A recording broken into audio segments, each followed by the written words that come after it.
Après 10 ans dans la création audiovisuelle, j'ai compris 3 éléments fondamentaux pour devenir un artiste. 1. La fausse bonne idée. Officiellement, créer quelque chose, c'est plutôt simple. Il faut juste avoir l'idée, la réaliser, être fier. Ça, c'est ce qu'on croit quand on n'est pas dans le processus. Mais est-ce vraiment simple? La démotivation est souvent plus rapide à arriver que le résultat attendu. Et il y a tellement de projets abandonnés sur un post-it qui ne sortiront malheureusement jamais.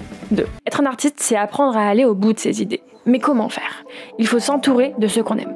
Passer du temps avec ses proches, être inspiré, avoir une idée, réfléchir à comment réaliser cette idée, essayer, échouer et faire une pause, recommencer. Devenir obsédé, ne plus compter ses heures ni ses échecs. Apprendre grâce à ses erreurs, faire attention aux détails et enfin, être fier. Pourquoi c'est pas si simple de commencer?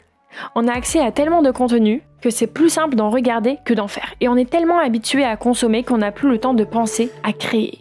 On a tous ce réflexe de chercher à apprendre avant de faire, et on a une tendance à trop oublier que c'est en faisant qu'on apprend.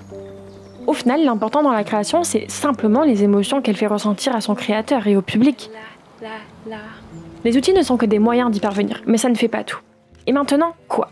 Créons une philosophie de création réaliste et positive. Crois en toi. Si t'es pas gentil avec toi, personne ne le sera. Et si tu ne te donnes pas ta chance, personne ne le fera. Donc, fake it until you make it et donne-toi les moyens de réussir. 2. Arrête les excuses. Je sais que tu n'as pas encore eu la bonne idée, mais arrête d'attendre une meilleure idée. Car attendre le bon moment, c'est le meilleur moyen d'échouer. N'essaie pas d'acheter des outils. Si tu veux faire des films, t'as juste besoin d'un truc qui filme. Sois indépendant, tu es ton meilleur allié. Souviens-toi, avoir tes idées dans la tête, c'est bien. Concrétiser et les montrer, c'est mieux. Le plus dur, c'est de sortir de la léthargie. Une fois que le mouvement est créé, l'énergie est lancée et tu peux faire ton premier pas d'artiste. Souviens-toi, crée aujourd'hui. Le temps est invisible, mais il passe. Profites-en avant qu'il soit trop tard. Une grande erreur, c'est de croire que celui que tu admires n'a pas eu d'échec dans sa vie. Tous les humains sont similaires et on connaît tous des moments bons et mauvais. Alors quand on se crée une philosophie de création, il faut anticiper les moments compliqués, afin d'être sûr d'honorer l'idée de départ en la concrétisant.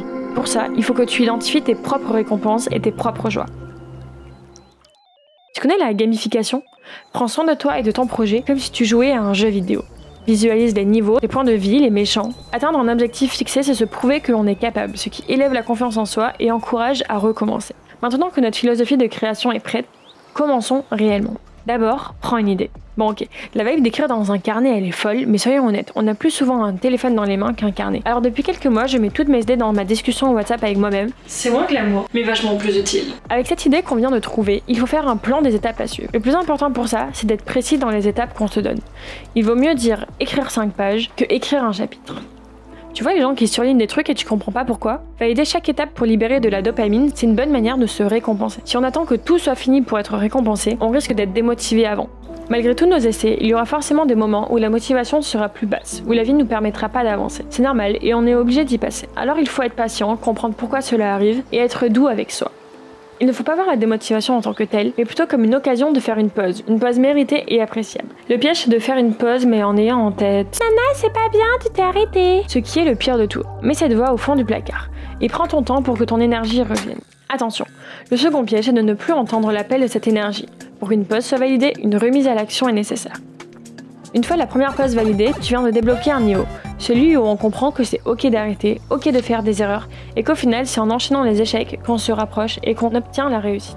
Grâce à ta persévérance, tu finiras ce projet. Si tu es perfectionniste, tu estimeras qu'il ne sera jamais fini, et il y a un risque que t'en fasses jamais rien. N'oublie pas que le mieux est l'ennemi du bien. Alors n'écoute pas la petite voix dans ta tête, sois fier de ta création.